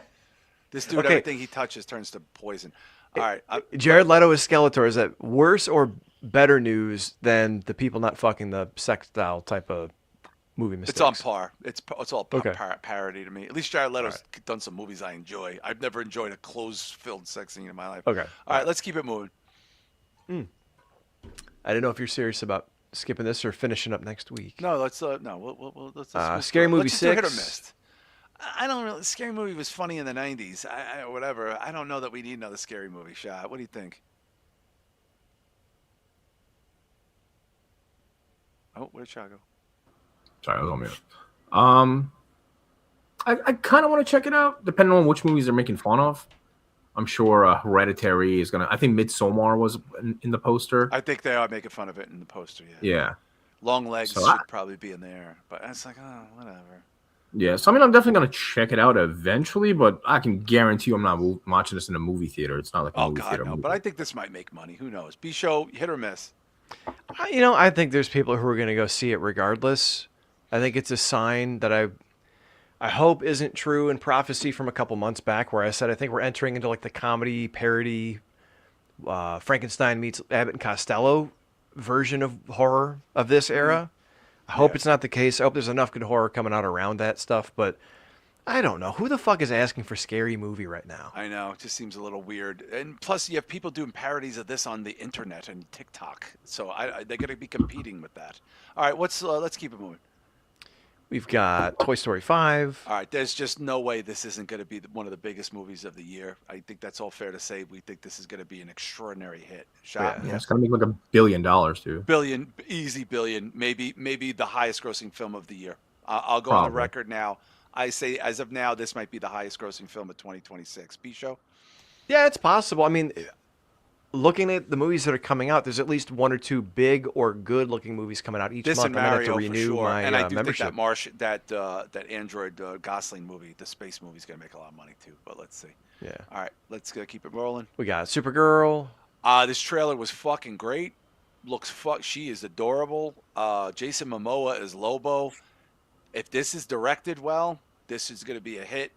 And DC needs it. Shah, what are you thinking? A Supergirl movie? Do we have the stomach for a Supergirl movie? I don't even have it for Superman, let alone There you go. Supergirl. So, yeah. All right, that's the answer of the century right there. B-show. It's funny. You've been sending me stuff about comic books that are selling. I think comic books are making a comeback. I think Huge people are comeback. still tired of the superhero movies. So unless they're bringing in Downey and bringing in all these people, I don't know if Supergirl's Yeah, gonna Momoa as pull 'em in. Lobo though is a big fucking. It's like the spot-on casting that people have been waiting for forever. Yeah, But maybe. I think directing, it's got to got a good reviews in order to make some money. All right, let's keep it moving. Got Minions 3. All right, there's just no reason to discuss this. This is going to make a fortune. It's a Minions movie. They all make a lot of money. That's why they're making them. I seen one of them. I thought it was very cute. I can't imagine seeing a series of people talking like that, but Yeah. I'm not on medication. Be sure your kids like Minions. Yeah, my son does. My daughter, she grew out of that. She grew out of years it. ago. Yeah, well, that's the thing. There's always going to be new young kids, but that's at a great time of the July 4th week. That's going to make a fortune. Yep. We got Moana. Oh, Jesus Christ. Same deal. You could literally cut and paste. I don't know why they're putting these movies out so close together. Even though this looks CGI'd and AI'd to death, this is Moana. This is an institution. My children are obsessed with this movie, and now they're in their 20s. B-show, there's no way your kids ain't going to see this, right? Oh, no, they're going to want to see this for forget sure. opening weekend. This is going to make a fucking stinking... If it wasn't for Minions, this would have been a 4th of July hit. This might be the movie of the year for the Disney stuff. There's some big blockbusters, dude. We got like 3 or 4 certified blockbusters already. It feels like that COVID hangover is over. Like where the movies were delayed and not coming out and not being shot, and now there's fucking movie after they're not movie after fucking movie. around. Yeah, they're not fucking around. This is a big movie. This is gonna be huge. Moana live action. It could look like ass. It won't matter. Yep. God damn it, this thing keeps Get jumping. off. What is that? Get off. Cut Off. Cut off. What is that? Jonah Hill directed. produced God's and will star. Oh, fuck. Focuses on grown-up children of wealthy parents who must learn to support themselves after they're cut off from family. It sounds a little out of touch, maybe. A little out of touch for me, Jonah Hill, but who also looks like he's Ozempic himself into an early grave. Yeah. Jonah, I think Jonah Hill shot should just get fat and do comedies again. What do you think? Yeah, I need action stars to get back on steroids, and Jonah Hill to get back on bacon grease. He's got to get fat. He's got to get fat. Bacon grease. Start hitting up the Chinese buffet, Jonah. Right, Yeah, show dude. like I have no interest in an adult middle-aged Jonah Hill weighing 120 pounds doing anything. Someone said this a long time ago. It was when Christian Finnegan, who was a comedian. He was funny when he was fat, and then he lost weight. And they're like, dude, you're not funny anymore. You got to be fat. You're only funny when you're fat. Same thing with Jonah Hill. Fat to skinny never works in comedy. It works in like porn, but not in real life, but not in comedy. All right, what else? The Odyssey. All right, next week for the show, we will be playing the real trailer that has come out. And Shah, I don't know if you've seen it, but hold on to your hat because this looks like an epic, pun intended, movie. Yeah, I haven't seen it at all, so I'll reserve my thoughts on it until we watch the trailer. But I mean, Christopher Nolan, Gladiator type of movie. Yeah. Yeah, look at that cast. Jesus, the Robert cast alone, Shah. Hathaway, Zendaya, Tom Holland. Jesus. Yeah. B-Show, I guarantee you this is going to be this is an Academy Award movie. Like this is going to be like the Big Willie Academy Award movie. For sure. And I'm seeing some people picking apart stuff for like images coming out of production, but yeah, I wouldn't do that now. I don't understand that because it's Christopher Nolan, not like we're on a first name basis. It's the Odyssey. And it's a story that unlike you don't know the whole Odyssey story. Homer wrote the Odyssey. He was under a lot of pressure. Oh, the sea was black. Yeah, unlike Frankenstein, which has been done to death, how many big budget theatrical versions of the Odyssey has there been? You can't do it unless it's a Christopher Nolan with a cast that is star from front to back. But we're going to watch that trailer next week. It'll be the first trailer we watch of the new year. It's fucking tremendous. All right. Next up, we got Superman: Brand New Day, or Spider-Man. Spider-Man. Yeah, I'm getting tired. So far 2026 is making $1 gajillion. Shah, so far there's like 8 certified blockbusters before the year starts. Yeah, to be honest with you, man, so far I've hated pretty much everything that's coming out. So, because it's all like either kids' movies or like these big time blockbusters, which I think we covered most of the movies that I would be into, all the horror ones. Yeah, I mean, we got a good way to go here, but there's so many blockbusters. Yeah. Yeah, and B-Show, this is a perfect time to put this movie out, middle of the summer. Yeah, but I mean, there probably isn't any better because everything's so crowded next year, and yeah. I don't know, man. I don't know if they're expecting people to have a lot of scratch to go to the movies or what, but yeah. By the looks of all the movies that got greenlit, maybe they think the economy is doing better. Tom Holland's going to have 2 movies, very different movies, playing at the same time in the summer. That's a pretty big deal for a young guy. All right, let's go to August. All right. Super Troopers 3. I never even saw the second one. Loved the first one, hated the second one. Cautiously optimistic for the third one. Shah, you a Super Troopers guy? I am. Love the original. Never seen the second one, but yeah, I would definitely watch like the second one and the third one. Second one's not that funny compared to the first one. First one's I can imagine. Yeah. Yeah, it's a dull. It's very dull. B-Show, you Super Troopers guy? Hell yeah, dude. Super Troopers the original was one of those movies like Grandma's Boy, where we didn't see it come out in theaters, but we just picked it up on VHS or DVD. And it had a whole new life. Yeah. Yep. Yeah. I did not see the second one, but I heard it was not very good. It's terrible. It's not a great movie, meow. All right, let's keep it moving. All right. Paw Patrol. Speaking of. Okay. This is going to make a fortune. This is so popular. My youngest niece, my niece Josie, who's only 3. This is like her jam. I mean, Shah, this is like a little kid's dream. A lot of these movies this year. My God. Yeah. Yeah, man, it's Paw Patrol. So. It's Paw Patrol. I mean, I'm not gonna make fun of Paw Patrol. It's for literally like pre-K kids, Bisha, right? I mean, it's good. Yeah, my nephew Dylan loved it when he was like 4 and 5. He's kind of growing out of it now, but yeah, but this is gonna be a big deal. I'm sure my niece is gonna be excited. All right, let's keep it moving for August. Let's see what we got. Oh, here we go. Flowervale Street with Anne Hathaway. Oh, she is a fucking gorgeous woman. What is she in? What is she doing here? Let's see. Ewan McGregor. Oh, wow. Christian Convery, members of a family who start noticing odd things happening in their quiet 80s suburban neighborhood. J.J. Abrams serves as one of the film's producers alongside Mitchell Hannah Minghella. All right. Well, it's an 80s genre pick, B-show, so it could be good. I got Anne Hathaway in it. I like Anne Hathaway, dude. I think she's pretty. I think she's a good actress. Shah, I like 80s themed movies when they come out in 2026. I do. I still want to watch Eileen. She was an Eileen from like 2 years ago. Oh, I didn't see that. Yeah, I heard that was good. You remember that? That was pretty good. Yeah, I didn't see it either. Fuck, I like her. I know. I think she's great. I like her a lot. She's got incredible like regular girl sex appeal that is like off the charts, man. My God. I agree. Oh, what did Rams fan call her earlier? Antifa way or dude? All teeth away. Stunning. Yes. All right. What else we got? I would floss her teeth every night. Oh my God! Don't even get me started, dude. The Dog Stars. What is this? Ridley Scott as director, adaptation of Peter Heller's 2012 sci-fi novel. Jacob Elordi, Margaret Qualley, Josh Brolin, Guy Pearce, and Benedict Wong in a post-apocalyptic story of a survivor of a virus that wiped out humanity. Wow. I could get on board with this, Shah. I feel like this is a trailer away from us. It's Ridley Scott. It's got a lot of good people in it. Yeah, it's Ridley Scott. I don't know. I'd probably watch this. I'm assuming it's probably gonna look pretty decent. What about you, B? I really like it on paper. Post-apocalyptic movies too. You know what I mean? I do too. I like post-apocalyptic movies. So yeah, if the trailer looks pretty epic, I might go to the movies to see it. But this almost looks like a make a snack, grab a beer, sit back in the couch, and let it roll type of movie. Yeah. For me, and anyway. It might be. But, it might very well be. Ridley Scott's 80-something, so I don't know how many more movies he's got in the tank. Sense and Sensibility.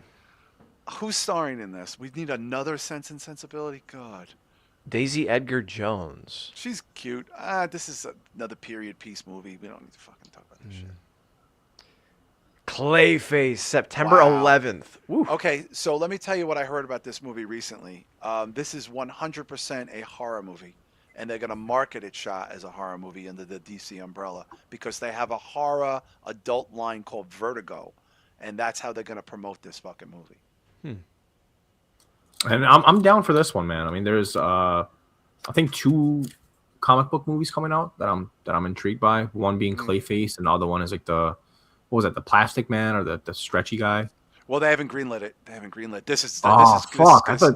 No, Aronofsky's writing the script. That's what it is. Fuck, I thought he had it already, man. I want to see. That would be incredible. I don't know, for some reason, dude. The fact that Aronofsky's going to be doing it just interests me so much. You know, it's such a weird project. This could be fucking great, by the way. This could be fucking great. And B-Show, they're keeping this under wraps, too. Notice they're showing a comic book a cartoon picture. Yeah, dude. And I've heard different things, but I've heard rumors that it's heavily based off of the 2-part episode from Batman the Animated Series. That's what they're saying. Which, if that's the case, it's a great fucking story. And I actually still go back and I watch it every once in a while. Actor who gets chemicals on him. Dude, they said the transformation scenes are going to be like you've never seen shit like this. It's being marketed as body horror DC umbrella. So I can't and by the way, close enough to Halloween to get a lot of buzz there. So we're getting into the Halloween kind of vibe possibly soon. So what do we got there? Practical Magic 2. I can't believe they made another one of these schlocky Hollywood movies with these 2 hags. Although they're both fine. I shouldn't call them hags, but I can't understand how they're greenlighting some of these movies. Yeah, at this age, man, I like Nicole Kidman doing like these like art house I like her. films. She's great. She's way better than Sandra Bullock as an actress. Yeah, Sandra Bullock. I mean, I don't even know if I like any movies from her. Has she done anything that's decent? That Birdhouse movie, though, Netflix a bunch of times. Everyone whipped it out over the horror movie. That was great, but she got a little bit too much credit for that. I think she gets more credit just because she has that girl next door kind of attractive quality. And she was really alone in that category, B-Show, for a while, but that was a long time ago. Yeah, that's true. Very true. But this will make money, though. There's a lot of vaginas that'll go see it. Variety. What is this? It's Josh Hartnett. Let's see. Wow, they don't even have stills for most of these movies. They don't even know what the fuck they are. Star-studded cast includes Anne Hathaway as the titular Verity Crawford, Josh Hartnett as her husband Jeremy Crawford, Dakota Johnson as Lowen Ashley, a writer hired to complete a successful series written by Variety. Verity before a mysterious accident left her unable to complete them. That sounds vague as This fuck. sounds like Hollywood schlock. What do you say, Shah? Just Hollywood schlock. I'm just surprised how much work Anne Hathaway is getting next year. Yeah, I think A lot she of had some projects. kids or took some time off, and now she's like back to work. Well, she still looks good, so she's gonna be in a lot of films next year. But Bisho, this is like Hollywood Trek. Yeah, like I said, it's a type of movie that Josh Hartnett would do after turning down a I like sequel him. to a movie. Yeah, I like him too, but he's kind of pretentious wood. like that. He's very he, wood. He's very. He wood. won't do sequels. He only does new stuff, and it's like, Yeah, okay, he's dude, wooden. fine. He's a wooden guy.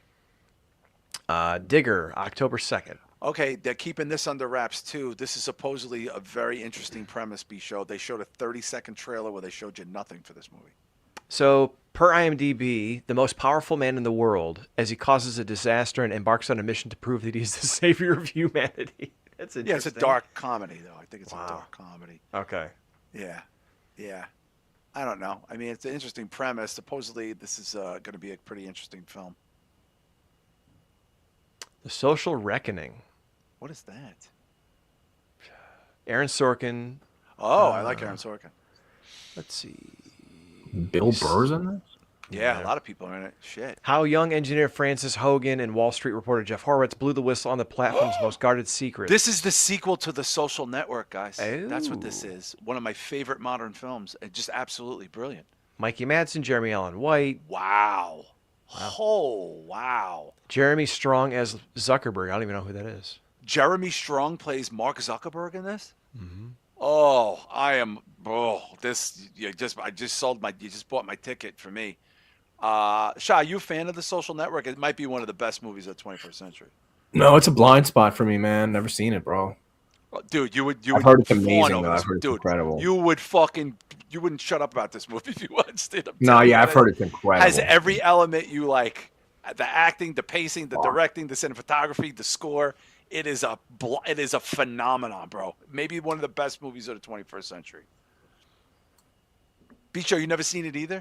I've seen about 30% of it in clips on TikTok. I've but seen no, it I've never 20 seen times. I could watch this movie. I'm super obsessed with this film. It is brilliant. David Fincher directs it. I'm super on board. This cast is amazing. These are some of the best people working today. I don't know much about the premise, but I'm gonna go in cold and I'm gonna go in very excited. All right. Oh, Digital Lizard, what's up, Shizzle? I haven't seen Digital Lizard in a I know. He just jumped in there. I haven't seen him in a while. Street Fighter, October 16th. Yeah, Bisha, I'm already seated for this, man. I'm totally Yeah, for into sure. this. I think we covered this pretty good a couple weeks ago. I'm excited for Mortal Kombat, but for different reasons because of the type of movie, the color palette choices, style, completely different ride. So, yeah. Yeah, and they gave us like a crazy trailer with some cool music, with like Wu-Tang music. So, I don't know. I think the cast might get people to see this. This has a lot of people in it. There's a lot of B-Show. We really got the controversy between the team vertical and the team horizontal going on here. Like, what's? I wish there was a way to unite everyone, like the black and white cookie from Seinfeld. But We might have to have a civil war in the fucking chats just to keep this fucking rolling. But as far as that shit goes, but I think we would all be interested in this once we see a little bit more about the film. Yeah. Whalefall? What is that? Lord. Played by weapons actor Austin Abrams. Ends up he's trapped in a the whale. junkie in Weapons. Oh. Ends up trapped in a whale and desperate to escape. Diver finds himself in a situation after attempting to retrieve the remains of his deceased father. What? Who was Josh Brolin. Shah, are you hearing this premise? No, I had to get some tea at Rejuvenate. There's a movie coming out with the dude who played the junkie in Doing Weapons. doing a 50 movie list, man. I had to get some tea, man. No, I hear. So this dude gets trapped in a whale, and it's the kid from the junkie kid from Weapons movie. This looks I gotta see that a actually trailer sounds for this. amazing. Yo, are you kidding? This is real?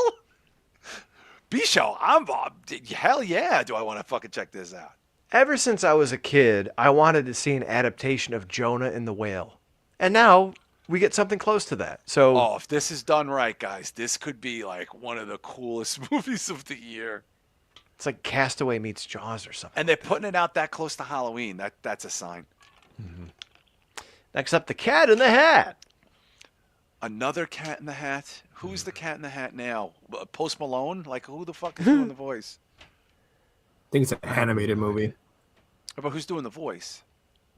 Bowen Yang is in it, but I don't know who the cat is. It doesn't say. It doesn't say who the Bill cat. Hader. Oh, I love Bill Hader. I'm not gonna shit on Bill Hader. I'm a fucking super fan of his. He's got one of the best working voice actor shit going on. Look. I'm not gonna shit on Dr. Shah, but I don't know that we needed another Cat in the Hat. Yeah, I saw the one with Michael Myers, and I thought it was atrocious. So, But the original, gotta OG, check that is out. fantastic. Well, yeah, the cartoons. I mean, yeah, the cartoons and the Amazing, books. amazing. I mean, yeah, those are incredible. But I thought the Grinch movie, the recent one, because this kind of looks like that. You know, that it looks like style the same type animation. of It's a weird. animation. It's Yeah, a very stylized version of and animation. I didn't like that Grinch movie, so probably not Yeah. going to check this out, to be honest. But Bisho, this is November, so this has like Christmas appeal in like a lot of ways.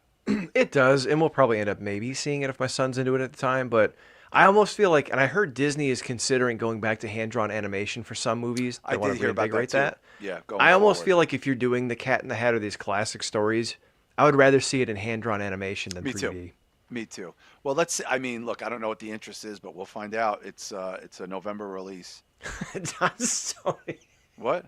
Bowen Young definitely playing a pussy. He's playing. That's great.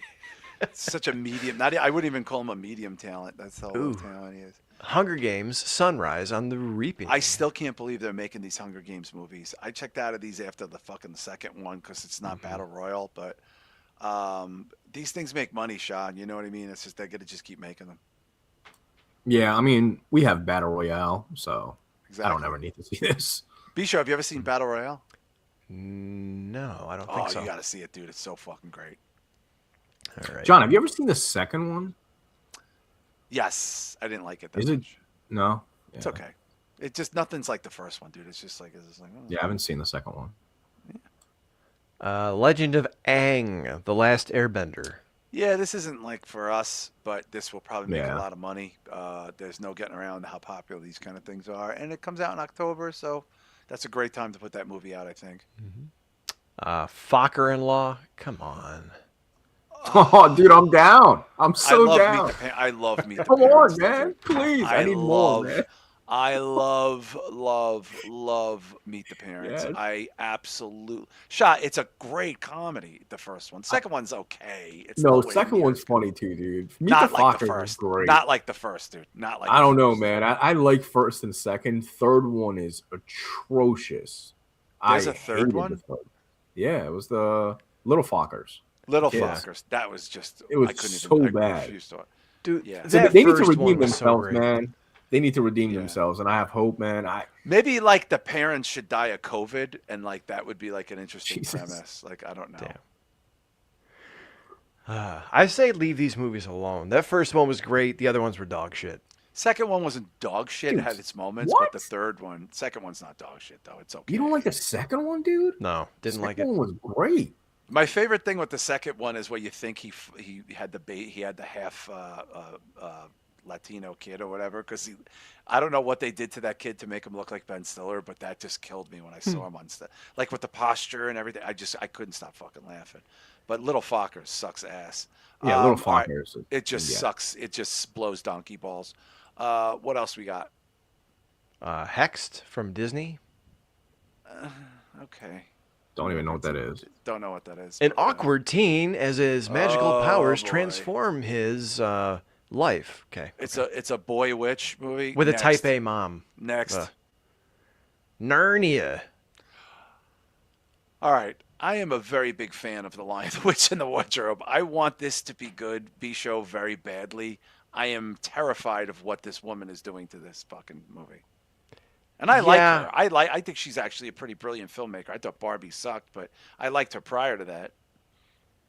I never saw the original, never read the book. Oh, I've such a heard big that fan. she's like fucking around with the source material or something and people Yeah. don't like it. I don't know. Yeah. Like, why do people keep doing this? I don't get it. I don't get it. I don't know. And the I BBC think we've passed Narnia that was grace great, too. period. Yeah. I think we've passed that like mid 2010s grace period where, like Shah said, feminist movies and shit, it's kind of run its course. Just not a fan of this type of fucking with the formula type of stuff. Shah, you familiar with The Lion, the Witch, and the Wardrobe lore? No, honestly, man, I really like fantasy movies, but I'm weird with fantasy films. Like I like the 80s and 90s shitty ones. Mm-hmm. And once CGI kind of took over and now we have all these glossy, gorgeous looking fucking fantasy films, I'm just like I'm not into it. Like Harry Potter and Lord of the Rings, I'm sure they look Yeah. great. Yeah. It's just when the 90% of the movie is CGI and they have to CGI a fucking tree, I'm just like, yeah, dude, I'm checked out. I don't want to watch a video game. Mhm. Like if I want to watch a video game, I'll just play one. I don't want to Yeah, see that. Aslan is Jesus, and like, there's just no getting around that. That's literally what the premise. Because C.S. Lewis, he based the character on Jesus, but I'm sure in her, and maybe she's made him like fucking. I don't know what she's doing to Aslan, but I don't know. I'll hold thought until it comes out. I have no idea. Violent Night 2. I love Violent Night. I saw it around that time of year, a couple years ago. I enjoyed that movie. I thought it was fine for what it was. I'm glad they made a sequel. Shah, did you liked it, right? I saw it in the movie theater. Yeah, Yeah, like it the was a first one a fun lot. watch. It was a fun watch. Yeah, didn't see it this year, but I'm gonna put it I back in know I should have rotation. watched it. Yeah, B Show, did you see it? I always forget. So I don't know if I mentioned it on my bonus show or not. This movie has become a staple with my family. I Yeah, showed Violet it. wanted to watch it. I showed it to my son's 8, and we have him cover his eyes for like the real gory stuff. There's But some hard violence in it. But at the same time, we all watched it together. And the first time, my daughter was like, "What the hell is this? What are you watching?" And then, Mm. like 3, 4 nights later, we're trying to figure out what to watch. And someone's like, "How about Violent Night?" And we're like, I know. I "Okay." regret not watching it now that Christmas is over. I'm telling you, dude, I regret it's it. become one of those movies. Like, Violet wanted it in the yeah. rotation. We didn't watch it. Fuck. All right, I got to remember that for next year. But I will totally. I'm sure her and I will go see this next year. Jumanji 4. It's okay. Like honestly, like it's just I don't know, Shah. Like these movies, they're not bad, but they're clearly not for people like us. You know what I mean? Oh, what happened to Shah? Did we lose Shah? Shah, you're He's mute. muted. Oh shit, I was Shah, on you're on mute the mute. whole time. Yeah, I was Oh, on mute the whole damn time. Yeah, especially for people like myself that don't have any kids at all. I've just been so checked out of like kids type of movies because I haven't yeah. had a reason to check them out since I was a child. So like, Right.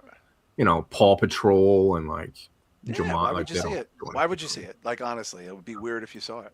Like you know what I mean? Exactly. Yeah, that's a legitimate answer. Like I think that's but be sure. Like I'm sure this is a movie like your kid might want to see that kind of thing.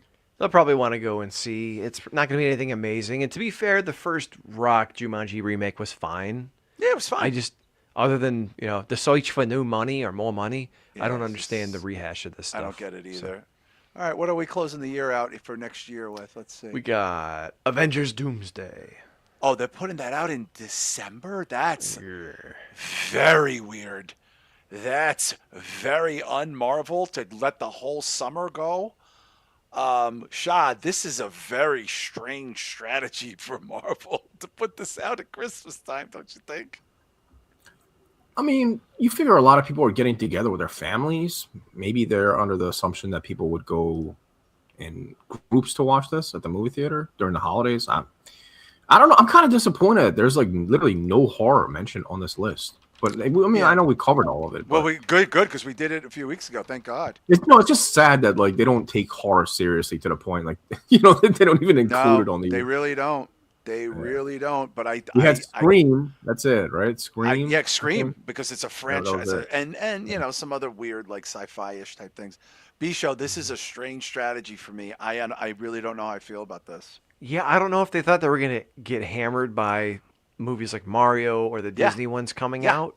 yeah. That's what I think it was. Yeah, But if you're going to take this chance on bringing back Hemsworth and RDJ and whoever else is the coming X back. Men. There's a fucking whole X Men contingent in With this. Cyclops, I think. Was that the clip someone Yeah. leaked of Cyclops? Like, Yeah, which looks like it's taken right from X Men '97. But yeah, I which is the point. honestly think if you're going to take that chance, why would you do it in December? I think they just think they're gonna knock everybody's brains in for the holidays. They're just Yeah. gonna beat. There is no, I mean, Shah. Even though you are so anti-comic, you are going to see major box office from this movie, like epic box office from this movie.